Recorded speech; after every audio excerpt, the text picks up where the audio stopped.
And we're live. It's Whiskey, Watches, and Wheels, and we are back for another one. We got three boys tonight. I am Matt. Gentlemen, introduce yourselves. Still Casey. And George. That's right. George, the newest member, although he's really not new because we've known George a very long time. James is in the process of moving his home, so he may not be here for several weeks. I think we're going to get a welcome party, like let's have a party in the new house. Listen, I hope he does because I went up there for his birthday, so I'll go up there for a party. I'm thinking we should so hard that we've kind of forced self-invite. You know what I mean? Yes. Well, yes, I think that's perfect. I'm fairly confident with the photos that he sent of his house. I can find the address and fuck it, we'll just show up. I'm down for that. We'll just show up and knock on the door and say we're here. So I'm good. How's everyone's week going so far? Good week. Yeah. Oh. Yeah. Oh, okay. So you have that look. Yeah. I wasn't going to elaborate. I was just saying, it's Thursday evening. We only have one more day left, and it's a Friday. So I know, and it's all right. It's weird for me because inside baseball we typically record on Wednesday night. Had some conflicts in our schedule, so we're doing it tonight. So for me and my brain, I'm still thinking it's Wednesday. It's actually only Thursday, so which tomorrow's Friday. So this is great. I'm loving it. Week has been fairly busy for me. I haven't really chatted much about it, but we have some dog issue, so it's been kind of a bummer as far as that goes this week. So it's kind of the good and the bad, the car, the dog. My wife couldn't go with me on the trip, which we'll get into because she had to stay home with the dog. So it's been a mixed bag this week. Is everything okay with said pup? I mean, it's still alive as of today, so that's good. Listen, we've talked this conversation before. I have two. Y'all hear them multiple times on the podcast. You'll probably hear them tonight. And one of them is 10 and one of them is 16. And the 16-year-old is gotten to where she is. I mean, she's miniature dachshund, so little dogs live longer, but she's blind and can't see and can't hear and, pissing in the house every day and driving me freaking bananas. And in the morning, she gets lost on the back patio. And yesterday morning, she got stuck between the couch on the patio and the sliding glass door 3 times. Dumb little bitch she literally, I'd open the sliding glass door, let her in. She'd go back outside. Instead of making a right to go outside to go to the bathroom, she'd hang a left, go get behind the couch again. And I did that 3 times. I'm like, what the fuck are we doing here? So unfortunately, I think we're going to have to make some tough choices in the next year, and it's going to be suck. But we did tell the kids me and Stacey just booked a cruise going to the islands. The islands, the plural. Well, we're going to Grand Cayman and Jamaica and the Bahamas. So, nice. So that's the islands. A week long on Royal Caribbean. First time I ever cruised on them before, but we're gonna go. And I told the kids, I said, listen, because the last time we were on spring break and we went down to the Keys, Riley, our 16-year-old, had a seizure, and the kids literally had to. They couldn't get a hold of us. Down in the Keys, all the hotels are like freaking concrete bunkers because of the hurricane. So cell phones weren't working great, and they had to take her to like a emergency vet at 2:00 in the morning, and it was a whole rigmarole. And so we told them this time we would board. We typically board her at our vet, so we would board her, and the other one can stay at home. That way, and God forbid something happened, they don't have to deal with it. But yeah. So. What wristwatch y'all wearing tonight? Anything? I'm wearing the Willard. Oh, that's a good watch. You all, if you paid attention, I have a very distinct flavor that I like, and this one hits it. So this week has been the Willard. What about you, George? I am wearing a Sheffield. Oh, those are great watches. You guys know that, yeah. So it is the looking at the back, make sure it is. But it is Spike's Car Radio edition. So the first time they did like the navy blue one. Mm-hmm. Mm-hmm. So automatic. Good uses Daco, automatic movements. Yeah, I mean, it's great value. I mean, I think it looks cool. Jay, who's like the owner of Sheffield, gets on a lot of automotive podcasts, right? Because he's a car guy, and so I like supporting. Yeah, that's great. And they're good values. I mean, I want to pick up their the racing watch. Actually, I wanted to get one even before Jay Leno did his. But I mean, the quartz version is literally like $50. I mean, it's not. It's they have the chronograph now also. That's cool. That's actually, I think, like a Swiss Swiss Movement even. So Very nice. Yeah. it's a little bit higher price, but I think the value is still really there, right? It's probably could be maybe probably 3x that, right? A different brand. And but Absolutely. yeah, I have like three of his watches. Cool. So I had like the gray one with the orange hand. It's like the same design basically, right? Just different colors. Yeah. And then yeah, I have another one that has like the ceramic bezel. It's a little bit thicker bezel, and yeah, black. So cool. I Very like cool. it. Yeah, I need to pick one up. And I am wearing a Seiko 5 GMT. Let's see if I can get this here. Yeah, there you go. Seiko 5 GMT. And I just like these. I have them like I have the yellow one and the orange one and the blue one, and I got a copper one, and they're just great because you just throw them on and they pretty much do everything. And it kind of fits into our one of our topics later on tonight. So,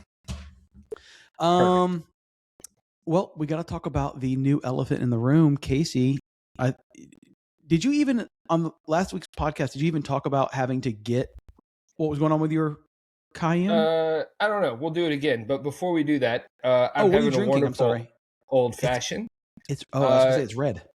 In light of the dinner I had to go to last night, which was sponsored by Willet, drinking some old Bardstown Bottle and Bond. Makes an excellent old fashioned. Of course, is 100 proof. I think this is the best regularly available bourbon that Willet does, in my opinion. Although, let's see, it's Noah's Mill is also very good stuff. You got basically three levels. The pot still, which is obviously done in the pot still. Next one up is Rowan's Creek, which is I believe he said 4 to 6 year, and then Noah's Mill is 10 year. Which I didn't know that because I don't know that it's on the label, or I've never read it. Yeah, I've never read it that closely, but that's what the rep said. It was 10-year juice. So got to sample through those, and let's see. He also had a green top, which was a 4-year rye, which was excellent. A lot of the true rye stuff that I really like, the spice, but also like I get spearmint, kind of like a green minty type thing in it, and chewing gum at the same time as drinking. Yeah, it's weird to get a spearmint flavor in a rye or a bourbon, whatever. But this being a rye, and I love that in an old fashioned. When I make an old fashioned with a rye that's got a strong spearmint, I think it really, or wintergreen, whatever that flavor is. I know it when I taste it, but it really sets off an old fashioned for me. I also prefer old fashions with ryes. Mm-hmm. At least I think or just a high rye mash bill, right? Bourbon. Yeah, I agree, and that's why I like turkey products a lot of times in my old fashioned. Amp up the alcohol level a little bit, but I think that rye spice cuts through all the sweetness of the old fashioned, and you really get kind of a a complex. Yeah, a complex drink rather than like a 100 proof bourbon that can get kind of mellowed out. So what you got? Awesome. So I got something here out of Columbus, Ohio. So it is Horse Soldier. There you go. Very cool. And this is their barrel strength one. So it's good stuff. It is really good stuff. So it's 122 proof.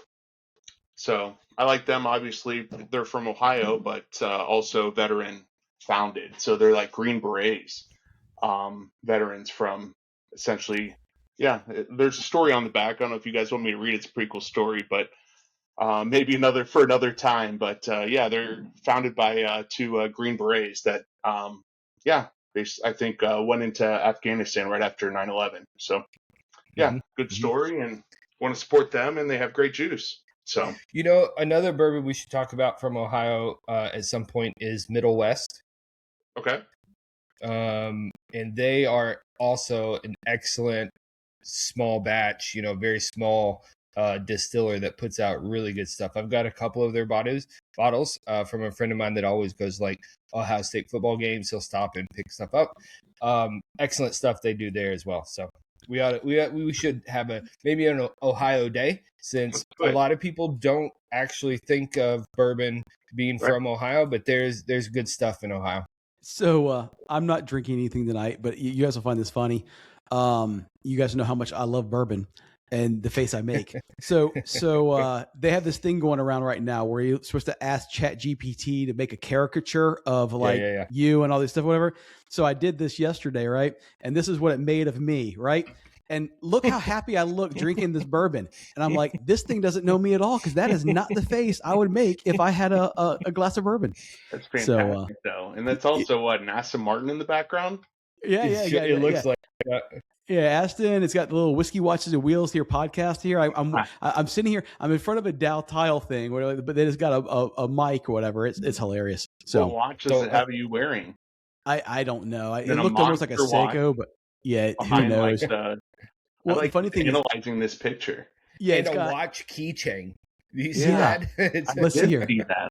Like, let's see if it lets me go. Does it let me? What kind of key is that? Is that to the Aston Martin or something else? That's definitely like a 04 Ultima key. Oh yeah, yeah. No, it is. It's straight up or like a Subaru.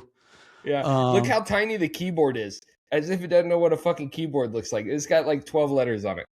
Yeah. No joke. So anyway, a picture from your work conference, didn't you? That's the big point of this. Yeah. So anyway, I thought y'all find that comical. That's good. So Casey, let's rewind. Yeah. Okay. And let's talk about the Cayenne and how we got to where we are today. All right. So let's see. Before this last snowstorm, driving the Cayenne. And, I took it hunting all winter, did great. I'm not even going to call it off-roading to get to where my hunting spot is because it's not even far enough up the mountainside to call it off-roading. But there's a couple little undulations, whatever, to get to my spot. And I noticed some clicking, right? And I'm like, CV joint, normal thing. Car's got 320,000 miles. All the drivetrain is original outside of the drive shaft because you don't have that flex joint in it. So when I first bought the car, driving it back across from California, that joint went, of course, right after I buy it. So I bought a solid drive shaft. Since then, it's been fantastic. 300,000 miles, or I haven't put that, 200 and some thousand miles that I've put on the vehicle. It's been great. So CV joint going out, no big deal. I order them from, my favorite spot at FCP. I get it. I put them in and lo and behold, the noise is gone. It's great. I drive a week for work, which you all know I drive a lot. So that was about 1,000 miles. And on a Friday, I think it was a Friday, I'm pulling into a lot and I start hearing the clicking again. And I'm like, fuck, like I got a shit part. And I bought, white label stuff. Of course, we know FCP, you have like the exchange program, whatever, but it had been such a short period of time. I'm like, come on, you all got to warranty this, which they ended up doing. Matt, you helped me with that process, right? Mm-hmm. So I get the new CV and I'm out on the street by the house here and I'm having my wife drive very slowly so I can make sure that I replace the one that's clicking. Right? Because I don't want to do all this work. And so in the car, I have the windows down. It feels like it's coming. You can hear it from both sides, whatever. So I have her drive and we determine, I had her listen as well, that it's the right front. Okay. So I exchange it out. I'm now efficient at it. Instead of taking a whole weekend to do two, it takes me like 3 hours to do the one. Much better the second time around. And as I'm backing it out of the garage, it's fucking still clicking. So I'm like, okay, damn, it's the left one. Well, so I get it back up on jack stands and I'm thinking, well, why don't I actually test this? So I get it up on 4 jack stands, wheels totally off the ground. I start the car. I have my wife barely let off the brakes. And I get a stethoscope out and I start, holding, maybe it's the torque converter. Maybe it's, this CV, maybe it's the front differential. So I'm looking at all the drive shafts. All of them are, clean. There's no oil spraying around. And I pop back out this is before I actually use the stethoscope, but I pop back out and I'm like, Ashley, release the brake. And she's like, I am. Well, the back wheels are spinning. The right front wheel's spinning. The left front wheel ain't spinning. So I'm like, oh, this is a problem. So then I get under there with the stethoscope, and I'm like double checking what I now think is happening. And, metal is weird. You get the echoes down, like alternative pieces, right? The click kind of goes through the frame. Like you can hear it everywhere. But as soon as I put it on the front diff, like it really starts echoing in my ear. And it's the front differential, essentially, right? So it's putting power out to the right front. The left front's getting nothing. Which is not the way it's supposed to be. And if you, try, I had her go really, really slow. I stop, like I put my foot on the right front wheel to try to see if that would send power, to the other side. If it wasn't like, if it was open front differential is what I'm trying to say. And it's still just click, click, click, click, click, click, click. So the front diff is dead. And I'm, it's now snowing, right? We're getting this torrential snow. We don't have like another, like I'm driving Ashley's car, which is the Cayenne, which doesn't have great winter tires on it. They're not good in the snow, but I'm having to, get around to work, get her to work. I'm asking her to drive the Cayman before the snow comes. Of course, we're not touching that while the snow is on the ground because it's got, ultra high summer tire, whatever. Summer tires. That's not going to go well. And I'm like, shit. All right. I got two choices I got to make. I either got to swap a diff or I got to like buy a new car. Because this like playing ring around the car stuff, getting her to work, asking, bumming rides and stuff is just, it's annoying. So I look into what it takes to swap a diff on the Cayenne. And while I think it's very doable on your back in your own garage, it's not for the faint of heart, and it's fucking cold. Right? It's really cold. My garage is not heated. It's really cold. And that's a project that would easily take me, again, first time doing things, CV joint takes me, weekend. It's going to take me a bit. You got to drop the front, what's it called? Subframe. You got to basically drain the whole coolant system because there's two lines that are in the way. On jack stands with no lift. Correct. Yeah. Correct. Right. And so I was like, I think I can do that. And if I had a lift, I would definitely get this done, but I'm not in a position to do it. I actually need to go to work tomorrow, and my wife needs to go an hour the other direction, and we got to figure this out. So I get on the cars and bids, George. I'm looking at P-Car Market. I'm trying to quickly make the decision of A, what is my budget, and B, what is going to be my best long-term, because I keep these cars, until I drive them to the ground, long-term vehicle choice. So really I saw four choices. Another Cayenne. I've lusted after the Panamera for quite some time.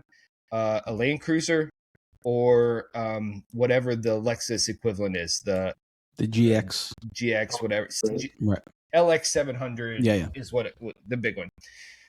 So those are really what I see as my four choices. The Lexus really hasn't come down in price yet into what I was willing to spend. So that was kind of out just because of cost. Land Cruiser was in. Negatives about that is that the engine kind of sucks, in my opinion. And it is Toyota in the sense that it's not their high-end vehicle, right? Like the 4Runner's now over it. So do I want to go back to those ergonomics? I'm very sensitive. George's look at his face. Look at George's look. What? When you said about the 4Runner being over the Land Cruiser. Cruiser? Yeah, it is. In their lineup? Yeah, I think. I'm pretty we can have that discussion. Anyway. I won't die in this. But anyhow, so do I want to go back to that? I loved my FJ Cruiser, but long mileage in those things is loud and it's kind of tiring. And do I want that? Like, are there trim packages that will get me to where I can sit, 4 hours, to work in the morning, 4 hours home in the evening, and not just want to shoot myself in the face? Then a Cayenne, I knew what that would be. I'd look into it, 958, 958.2, 102 turbo. So I knew what that experience would be. And then, of course, the Panamera. And I didn't know where I would fall financially in the Panamera lineup, but via P-Car Finder is what I used. Found this car out of Chicago. It was barely in my budget, but it was in what I was willing to spend. It was a 2018, 49,000 miles, one owner, Chicago its whole life, which I was concerned about. So I had them do like undercarriage shots to make sure. Of course, we know that the bodies on these things are really good. There's no signs that it had been, in a salty part of the world. And so negotiated a little bit. As I told you, I got 4 years CPO on it, which will take me till 250,000 miles, if I'm doing my 50,000, 60,000 miles a year. So by that time, unlimited mileage. It is. Yeah. Very cool. And so, I'm kind of taking this risk of, I certainly paid a little bit more to get, a CPO car, in budget, but I'm getting the CPO, or, the other choice was to go something a little bit cheaper, probably a little bit more mileage, no CPO, or 2-year CPO, and basically foresee myself having to do the same work on it that I've had to do this last Cayenne, which again was not terrible, not terribly expensive, but could I buy up and capture all those costs within a CPO? So, we'll see. It'll be an experiment as far as that goes. But yeah, I mean, that's kind of the rationale, the logic behind the purchase. I think you did well. I mean, I saw, I saw what they were selling it for, because I found the ad. So I mean, so yeah. you did fine, especially for being 2018, and 50,000 miles on this thing is not a lot. I mean, especially when you look, a 4S was 130, 140 brand new. The sticker on this was 133. All right, yeah. So I mean, a little bit. All right, so the spec, it's 4S. I probably should pull up the pictures to be able to say everything definitively, but it's Sport Chrono. It's got where do they go? The Sport package, so which includes the PASM, the air suspension, which was very important to me after having that on both the Cayennes. I love that suspension. Rear axle steering, Power Steering Plus, Sport Chrono, Sport exhaust. The cool modern LED headlights, comfort access, soft closed doors. One big one that I'll talk about in a second is the 14-way seats, heating, vented seats, lane change assist, Bose, that sucks. It's got night vision assist, which is very interesting. And the Porsche InnoDrive with adaptive cruise control, traffic jam assist, both very interesting things. And then it's got, side skirts, window tint, some gibberish here. But so that's the package. I thought it was a very good package. It kind of had the important things to me, which was Sport Chrono I really like. Even though the exhaust doesn't add a whole lot, the fact that it has it, I think, is a bonus. And then so that Sport Chrono gives you like the valve, right? The correct. Sport exhaust, right? Correct. Yes. The headlight, the PDLS or whatever, where it flips on to the side. Again, my Cayenne has that. Both Cayennes have that, and I really like that. I think that's a very cool, easy, like safety addition. That going through a neighborhood or in town when you make a right-hand turn specifically, I think that's awesome to have. But otherwise, the 14-way seats I think was interesting. I was looking at that as a good thing. Are they called 14-way sport seats or just 14-way? Because you have the sport package, right? You said power seats, 14-way with memory package. So they don't call them a sport seat. And I think that I was looking at the pictures, having honestly never sat in one. I've never sat in a car that new, a new Porsche product that new, outside of a Macan, which is not the same price range, because we've had loaners and they're always the base and they're terrible. So I was expecting the seats to be a little more bolstered, have a little bit more side bolster, a little more bolster in the thigh area. because they kind of look that way in the pictures.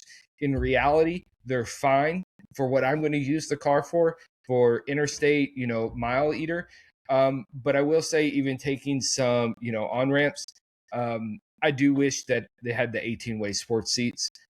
Ashley's diesel has those seats, and I think they are amazing. They're very, very comfortable. And so I do kind of wish it had a little more bolstering in the seat. So you're great because you've now driven a newer Cayman. You have your 911. You had Cayennes. So now the Panamera. Driving impressions. Does it drive like a big 911, or how does it feel? Being low to the ground and all that. Yeah, I think. Well, let's first talk about the engine. Sure. George, you can talk about this as well. Same engine as your RS5. It's a 2.9 liter twin turbocharged engine. It's a small engine, meaning low in the revs, it's really unimpressive. I also think it makes a lot of noise from the injectors at low RPM. Under 2000 RPM, if you're going up the hill at 1500 RPM, especially first thing in the morning, I feel that the injectors are pretty loud. Now, it sounds very similar to my Cayenne, but again, that was an 08. And then, Ashley has a diesel, so that's very clanky, and loud first thing in the morning. But the injector or engine noise kind of under 2000 RPM is a little more than I expected. Otherwise, when the PDK gets the engine into its range, so 4, 5, 6,000 RPM, I think it's great. It pulls fantastic. It'll get up and move. Passing somebody on the interstate, 60 to 100 is very quick. It sounds great, on that with the sport exhaust in and that nice shift. So engine wise, I think it's great. In normal mode, cruising down the interstate, I think the thing floats, which is exactly why I think you have to have one of these cars with the air suspension. It feels really, really comfortable. The decibel level I measured with my phone, I do it in all my cars, is 69, 70 decibels. So that's really, really good. My old Cayenne on new tires would be about 73, 74 decibels. Ashley's is right around the 71, 72 in the diesel. So this is just a little bit quieter. And I do think it's getting into that really quiet, comfy, where you want it. Big car, lush ride. I'm laughing because I think difference with the exhaust closed versus open. No, I mean not just cruising. There's a tone change. Yeah. Now when you get on the gas, yeah, you can, but it's still not loud. I mean, right. Still it's the way it's a gentleman's exhaust, right? I'm not quite a gentleman, but that's kind of what it feels like. It's like, oh, Casey. Right. It's there's a little hint of something back there, but it's a GT car. I mean, that's what it's designed to do. It's a big GT car. But I was laughing because George tried to measure the decibels in his car and it broke the machine. So mine was loud or louder. Yeah. Oh, I was laughing because I said, well, I've never measured mine, but I'm like, all right, so then that means my 911 is probably 103, which means George is 183. So. But the other cool things, I mean, again, having never driven a car with this much tech in it, the lane keep assist, and the automatic, what do they call it? Automatic cruise control, ACC, whatever. Yep. Yeah. Thank you. Is very cool. It is very cool. The lane keep will literally drive for you as long as your hand's on the steering wheel. Now, as Matt, as we were saying the other day, if you're going through a turn, it ends up kind of ping-ponging. Yeah. So, but it's very cool. It obviously slows down. Someone pulls out in front of you, it slams on the brakes. And then the really nifty thing is the what do they call it? The where it uses thermal camera. Night vision. The night assist. vision assist. Yeah. Yeah. So it's got a thermal camera. You can pull it up on the two screens of the right. It'll take it up. And I mean, it's a thermal camera, just like what's on my rifle. I mean, it's really cool. It's supposed to be able to track people and animals, from the side of the road or in town, people walking in front of you, and will slam on the brakes if it, thinks something's coming out.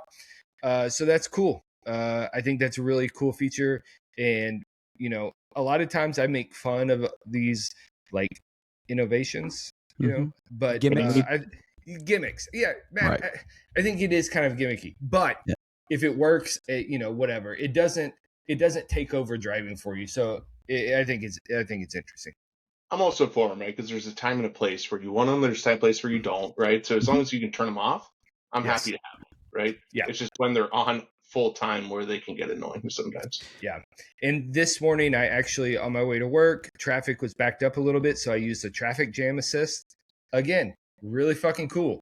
It follows the car in front of you. It bumps up, it'll go up to 40 miles an hour and basically be, it'll do the braking and go in for you. I think that's really cool. So that's cool. That's, again, not a feature I would have ever asked for or paid for in a car, but buying used, it comes with it. I think that's pretty freaking cool. And you probably don't know this yet because you probably haven't tried it, but does your adaptive cruise control take you down to 0? Like, I mean, if the traffic stops, will it take you all the way to 0? Yes, okay. It will. That's cool because Stacy has it in her car, and it only takes you down to about, I think after like 10 miles an hour, it'll shut itself off. So there's 2 different modes, and I don't think it's listed as an option, but it's PID. P as in Paul. So I guess that's the Porsche Inno Drive. But in that mode, it automatically reads road signs. It reads the traffic in front of you. It will do the traffic jam stuff. It'll keep you in your lane. It takes corners. And I think, I could be wrong, I haven't read all the way through the book, but if you're using the navigation system in the car, I think it'll even do exits for you. Oh, wow. That's awesome. So, again, I haven't tested that because that kind of scares me. So maybe I won't ever. But it's pretty, like I said, it's pretty cool to have. So it's the same as like Ford's Blue Cruise or, well, I mean, Tesla's FSD is not really FSD, but it's a similar thing. Yeah, it's not as sophisticated as that, but it's way more sophisticated than anything I've ever driven. I've had a rental car when we were in Spain several years ago that had lane keep assist, and when you got near the lane, it would bong at you and really like jerk the wheel rather than like coax you over, And so this system has I've turned the volume down on it, but it's a really not very intrusive bong. It's kind of like a, and then it will, if you're just drifting, it kind of just drifts you back. Now, if you are going into a turn and it's coming sharper, it will really kind of go, but if you're just like slowly meandering, it will slowly bring you back in. So that's cool. Yeah, it's interesting. Very cool. And now you got the yin and yang, man. You got a white and black. Got white and black. I'll have my Cayenne probably up for sale. I'll probably do a post on it even before I get it fixed. If I sell it, beforehand, which I'd love to do without having to do anything. But otherwise I'll probably have to end up fixing it for someone to buy it. But I think it'd be a fantastic farm truck or a kid's truck. I actually hesitate saying that since it's 600 horsepower, SUV. True. But if someone's into, if you're into older Land Cruisers and you want to off-road, I think this is a perfect vehicle for that. And I'm sad that I currently don't have the ability to keep it, because otherwise I would keep it. It doesn't burn, it burns a half quarter oil per, change interval, 5,000 miles. It's nothing. No dash lights. All the suspension works. It makes no noises. The panoramic roof, I've worked on it, since I've had it. It's silent. It does all the things that you'd want that Cayenne to do, and it does it so well. It tows incredibly well. I just can't have 5 fucking cars. What year is it? 08.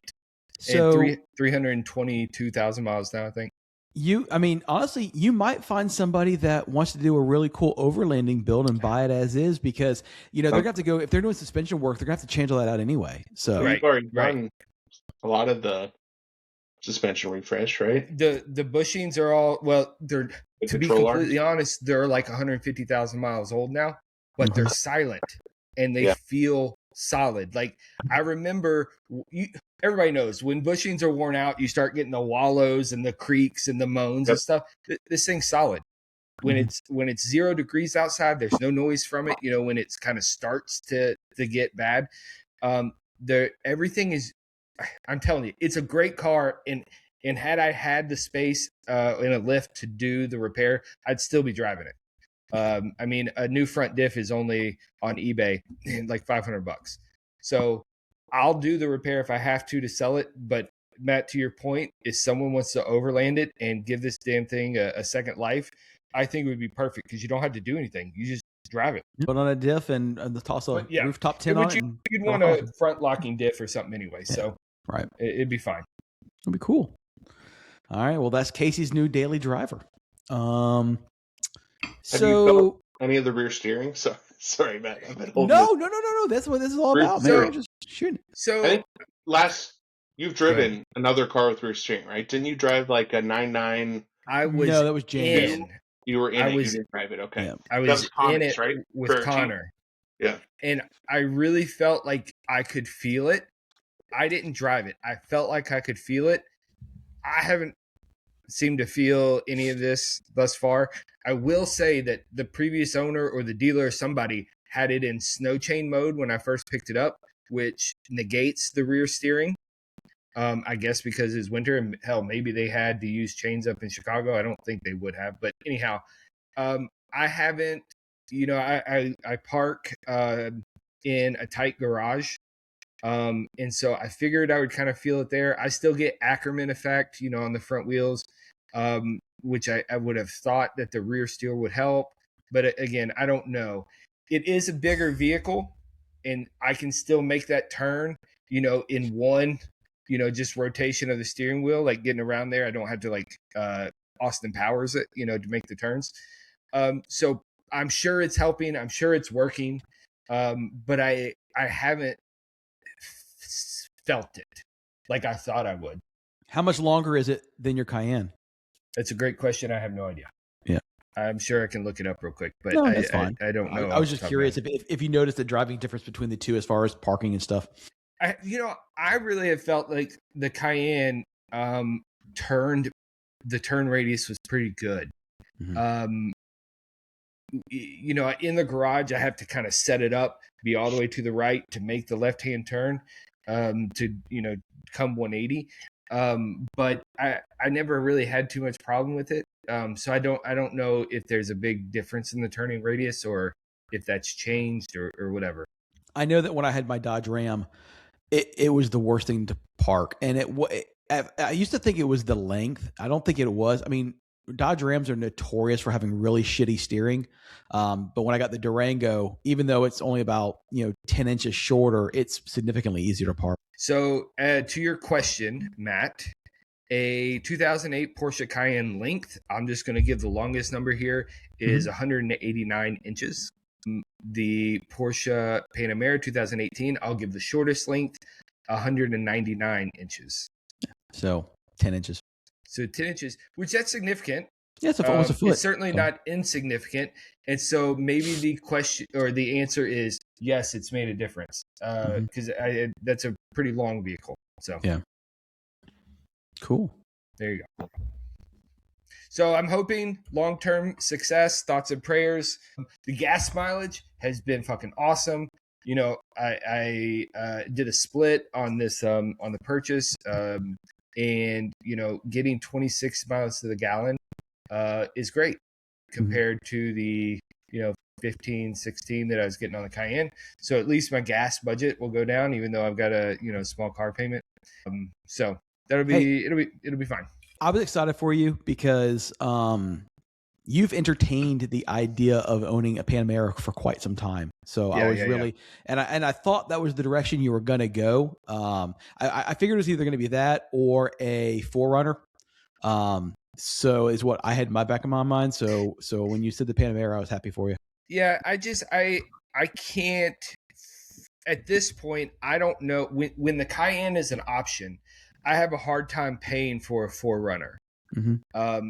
They hold their value extremely well, as we know, right? We've discussed that. They're awesome vehicles. But for what I need it to do, which is eat highway miles, the Cayenne is far superior in comfort. Mm-hmm. And when the price is about the same, you know, in the price ranges I'm looking, in the mileage and age that I'm looking, price ranges are about the same. And I can get a turbo, you know, for the same price as, you know, a couple year old 4Runner, and I can get 600 horsepower rather than the anemic, which we know it's anemic Toyota engine. Gas mileage ends up being about the same. It'll tow a house versus the 4Runner does not have, you know, the 7,700 pound No, towing it's a 4-cylinder rating, hybrid. the air suspension. So all these little things that to me, when it's my budget money and you're spending, let's just use a general number, $40,000.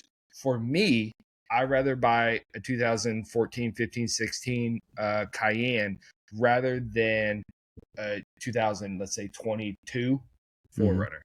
Yeah. And I think you made the right choice. I'm doing all my own work, and so the Porsche tax, we know it's real. Toyota is much cheaper to own and operate for sure. Outside of gas, insurance is going to be cheaper, parts are cheaper, but I'm doing all the work. So my dollar, I feel, and I could be, you know, wrong, but I feel like it's better spent on, you know, the Porsche experience for me. Well, the good thing is that, as we know with Porsches, they're not going to depreciate down to nothing, you know, and well, we're about to find out with this. Well, Cayenne. but here's that's true, but that first owner took a big chunk of that depreciation for you, so I think you're going to work out fine. Even if it's a year to two down the road and you realize it's not the car for you, I think you're going to work out. So yeah, for sure. I won't. The point being is, as I was discussing with Ashley, I was like, well, fuck, if I get this home and it's not the ride and the kind of the experience that I wanted, I'll turn around and sell it. I can, you know, I'll lose a little bit because I'm not the dealer. I don't have CPO, although I think they could take the CPO. But anyhow, I'll take that, you know, let it sit out there while I fix the Cayenne and then get back in that. I had no problem. That was an option. And had the 900-mile drive home, had that been determined to not be the fun that I wanted it to be, then, you know, I'd be happy going back and jumping in that Cayenne. No problem. Should have just bought a set of snow tires for the Cayman, Betty, and just have some fun. If you saw the ice on the drive or on our neighborhood, I don't know. Yeah, it's pretty much gone now, George. But I'm sure. I mean, we had 6-8 inches of ice. They had construction equipment out here trying to break it up and couldn't touch it. That's crazy, man. Only thing that's worked is the sun. Unbelievable. All right, totally. I'm tired of talking. Take this away. You're doing good, Casey. Yeah, exactly. Well, you know, George brought this up a couple weeks ago and in our little group chat, and it was a great idea. And we're going to throw up some our ideas of what we think is really good watches for under the $500 price point. George said, you know, what do we think are some good options, and that's what we're going to do now. So to give credit, I think it was actually James, and I think he brought it up because he said a friend asked him that question. You know what? Goes, hey, why don't we just talk about it on the podcast, and he can listen to our conversation. Here's the thing. I love James. I'm not giving that fucker credit. He ain't here. I'm giving you credit. This is George's idea. This was George's idea. He's not getting credit. That's right. He's not getting credit. It's George's idea. That's right, James. There you go. Love you, James. All right. So who wants to get started? Well, I intentionally wore my Sheffield tonight for this topic. Very cool. Because I think I enjoy a little bit of Microbrands, right? Mm-hmm. And if they're like, especially if they're like U.S. based, and I know, right, they can't afford to necessarily make everything, right? So they're buying a lot of parts, and a lot of those parts are, right, imported. But, right, if they're designing, right, they're owned by, right, they're assembling in USA, then, you know, they're interesting to me. In Sheffield, right? I'm interested in Sheffield for that reason. So that's right. They had the Seiko movements. I think also I saw he posted, right, he has the newer watch that I talked about being the Swiss movement, right, the chronograph. And then I think he also, I saw added to maybe his website, I guess he has some options now that are also Miyota. That might be the ones that are not automatics, or maybe they are the automatics, right? Because I know he also sells some quartz watches also, right? And I Correct. think he Yeah. started with that. So yeah, I'll throw out Sheffield, and I also told Matt to message him through Instagram or something. Let's get Jay on here. Yeah, we need to. I haven't had no chance to do that, but we definitely need to reach out to him. I think he'd be willing. So I'll throw that out to begin with, right? So similar to George, I went through and I wore my Seiko tonight for that exact same reason. So I got 5 different watches here that I lined out and that I'll go through. And the first one is a series of watches. You know, the Seiko 5, 10,000 different flavors, and pretty much any of them can be had for $4.95 and under. With the exception of, I think the GMTs may be like at $5.50, although you can find them on eBay. And there you go. Perfect. The Rally one, I got that as well. So yeah, so they're anywhere from $2.95 to $4.95. You can have pretty much any colorway, anything you would ever want. Phenomenal movements. Most of these have the 7T movement in them. And they're great. They're just great. Do it all sports watches. You can dress them up with a strap, whatever you want to do. So that was my first option. Agreed. 100%. Yep. Next, Hamilton khaki. Yep. Hamilton khaki. You really can't, Hamilton's been around for forever. Builds a really great, just kind of field watch. I had the King khaki version. It's now pushing that 500 budget. It's close. If you're going automatic. Correct. Yes. If you're going automatic, this was $4.95. I double checked it because I wanted to make sure, because my King khaki is 700, and I was like, so I wanted to see what a standard khaki was. The auto 6 now, but okay. Yep. So yeah. So we're good. Because I double checked a couple of different online retailers. It fits. And you can actually get a black face, or I think they have a champagne dial as well. Dan Henry is one of my favorite Microbrands.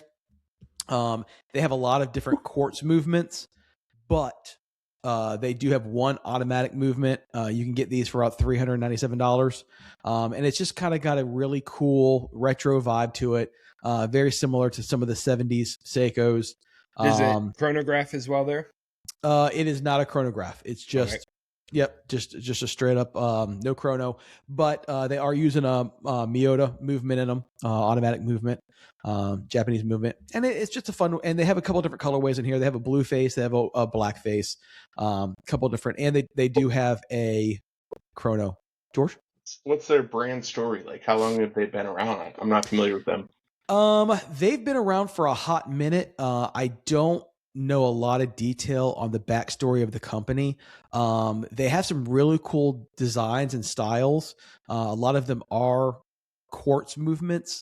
This is the only automatic they currently make, but their prices are in the $200 range for the quartz ones, and they have really cool styles. And they got lots of different styles. They have dress watches. They have just a lot of really cool stuff. They have been around. I've known them about for maybe 10, 12 years. So they've been around for a while. They're not like brand new, but they are a small brand. They actually have for being a small brand, a large number of collections. Correct. They got a lot of watches. 2, 3, 4, 5, 6, 7, 8, 9, at least 10 different collections. Yep. Just on their homepage here. So that's pretty wild. Yeah, they got a lot of stuff there.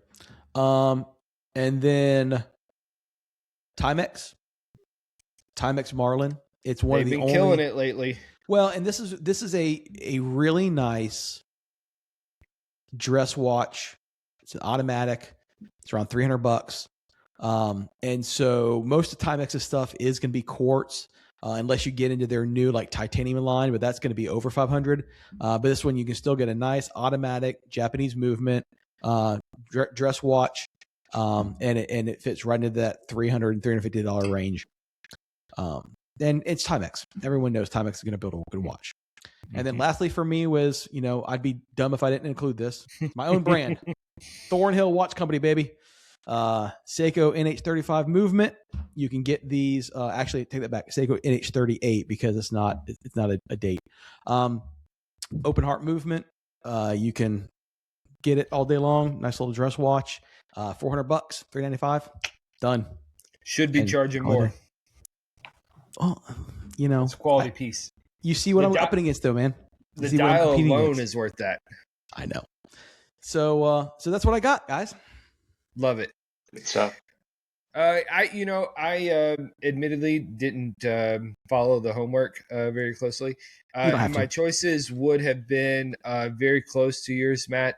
Seiko line Timex has been doing awesome stuff. Casio as well has been doing some super cool designs. I think both of those brands are also putting out some automatics currently, which is awesome. The one other one that I want to where'd you go? That I want to highlight is, I'm going to pull it up here. Where did you all go? My goodness. He lost us. Yeah, I did. Well, we can still see you, so you didn't go anywhere. Well, I'll just have to say it because I can't pull up. Oh, there you are, Google Chrome. Come on back. There we go. Hi, guys. I'm going to pull it up here. But we had him on the show. I really enjoyed the episode. Yep. And it is Noctura. JP. Noctura watches. Yeah. Here you go. This is the one I want. I really thought I was going to get this for Christmas. I thought Ashley was going to get this for me for Christmas. She did not. But I think that this is a really cool watch. He's out of Canada, right? He is. Super nice guy. I enjoyed the story. I enjoyed that he is literally a micro brand. I love the labeling. I didn't, save the picture, but the his what is it? Lumen. Thank you. Yeah, Jesus. the Lumen. The Lumen is amazing. Very bright, very distinct. I think it's a super cool watch, and I will add one to my collection at some point. And the only reason, I thought of JP, and I was going to add that to my list, and the only reason I didn't is because I knew that you would add it, because I know you were a big fan of his watches. So that's the reason I didn't. I'm I can't take everything Casey's going to say. So yeah, I do think that his designs are very nice. I like the very subtle owl logo, and the Lumen is just tits. So like I said, I will add his watch to my collection. I will definitely put it on like a Velcro or like a rubber strap, because I think that's the perfect hunting watch for me with that Lumen, how nice the Lumen is. So that's it'll definitely be added at some point. I love the story. I love the watch. So like just to highlight a couple others. So I also I work in the aerospace industry, right? So I also like some good pilot watches. So a couple that I think hid underneath there, right? Bulova has one. It's like that A15 pilot watch. It's an automatic. It's pushing that budget, but I see one Did Kev get that one? Did Kevin add that to his collection? Kevin got a Bulova, but I'm not sure if he got that one or not. Okay. Let me see here. Here. This is the one I'm talking about. You guys see it? No. Am I not sharing my screen? No. It's the button that says share.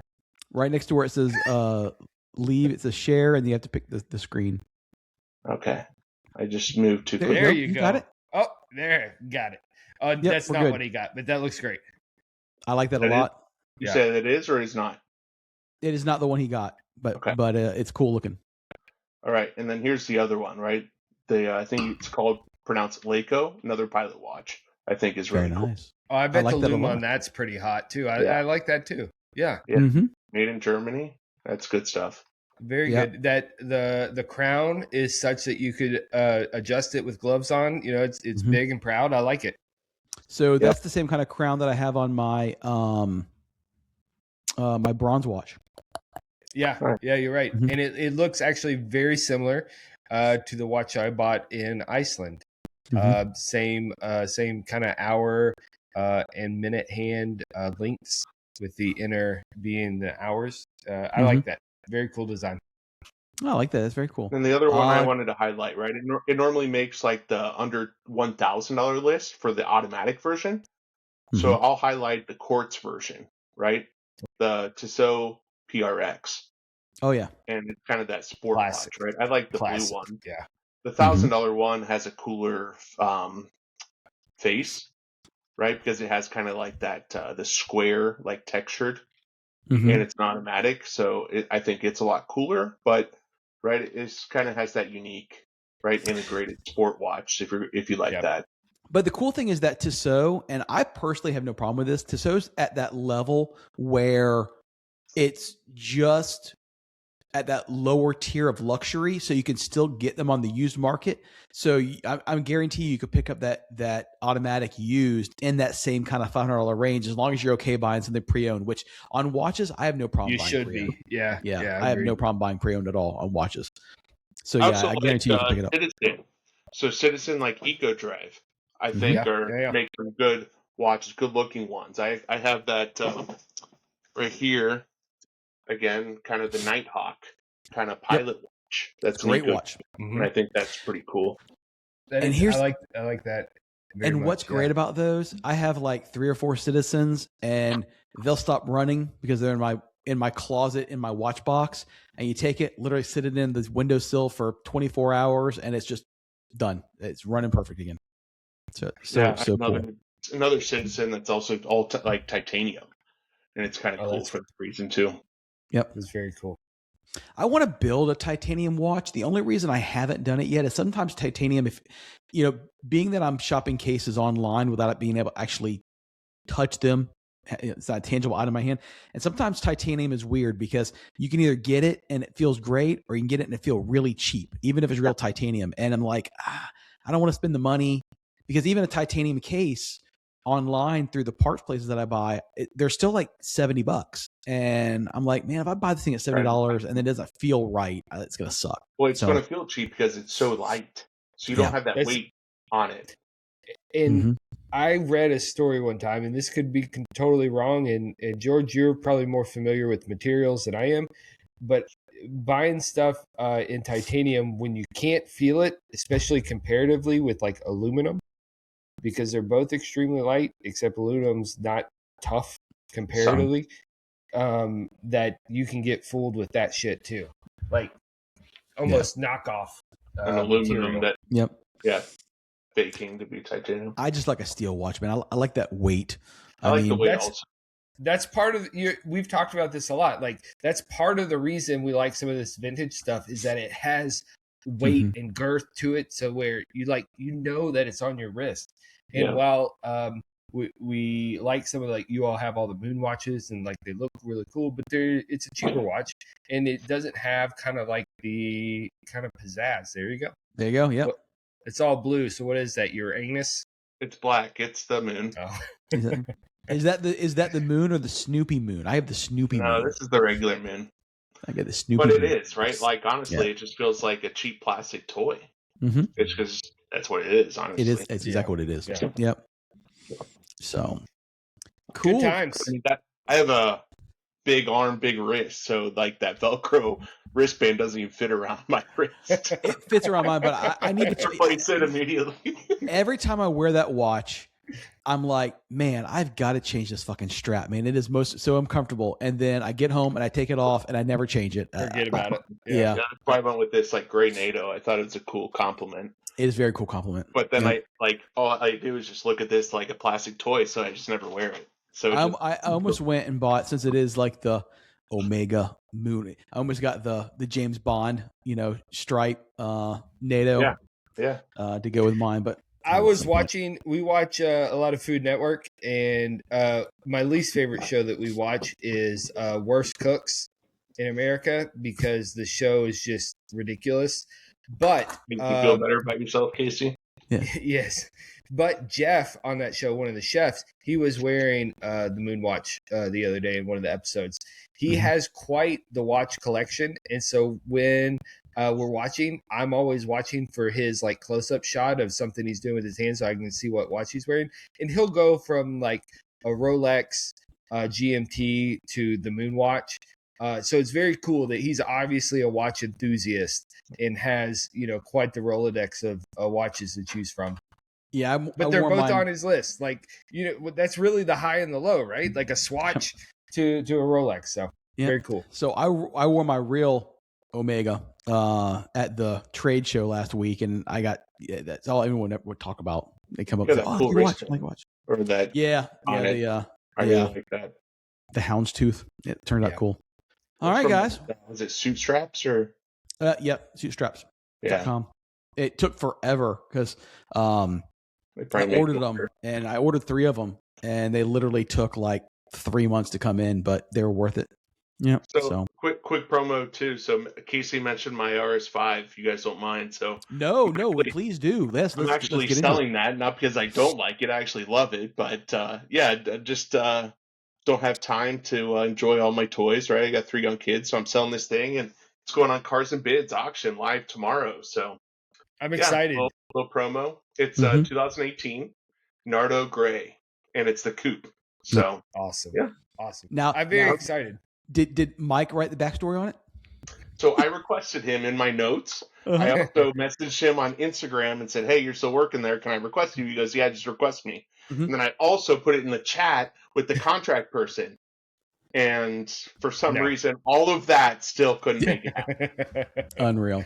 They're probably like, this too much. We can't. You'll favor him too much. Don't do that. Probably. Yeah, exactly. And I know we're wrapping up here, but something to talk about next time. Just interesting. You all see the controversy with Bring a Trailer and the AI pictures. Yeah, the AI pictures. Oh, yes. Yeah. Cobblestone formats. Yeah. We ought to talk about it and see if we can actually get those pictures. I'm sure they're all over the web, but I think that's it.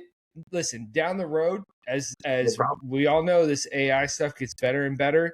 Yeah. It'll be interesting to see how this kind of plays out, whether it's fucking rolling back the mileage on the odometer, making a rust spot go away, because you can just lie. And then, these things are contracts, right? Like, I don't know how much you're allowed to, I'll make the final decision or I'll write the check when I show up.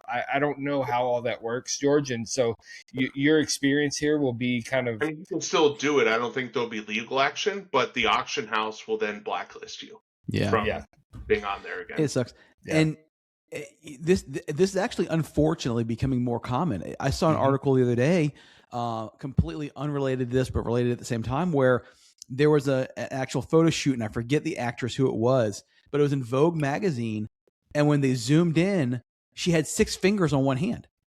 So they had used AI to do touch-ups or whatever, and fucking didn't catch it. And here it is. This is like in the center full of Vogue. It'll get you every time, dude. 6 fingers. I mean, over social media, right? You have to automatically have that filter every time you look at a picture. Yeah, which is sad. And I follow a couple of Reddit groups which are AI, like photo discussion, and learning how to decipher AI pictures. Last year it was not difficult anymore. Like, you got to pay attention to some of these things, especially when they're taking a real photo and just, as you just said, Matt, like just altering it just a little bit. Those are very tough to spot, and only getting better and better every day. So AI is there's some benefits to it, and there's some very, very scary things with it. And we talked about this before. AI is the reason that my son didn't get a job coming out of college. I mean, in the 4 years, we've been on the forefront of the AI discussion. Yeah, I know. Here on this podcast. The poor kid wanted to be a computer programmer, went into college to study, get his comp sci degree.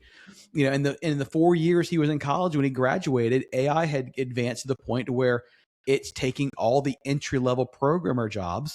So these kids are coming out of college. They need to get an entry level job, but AI is taking all the entry level jobs. So all the jobs need 3 to 5 years experience, but there's nowhere for these kids to get 3 to 5 years experience.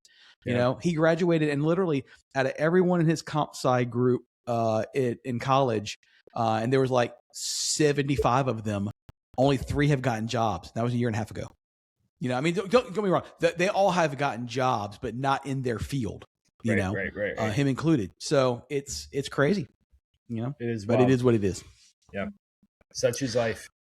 And as Jeremy Clarkson would say, on that bombshell, we're going to call it an evening. Guys, it's been real. It's been fun. I'm not going to say it's been real fun, but no, just kidding. All right. For those listening, thank you very much.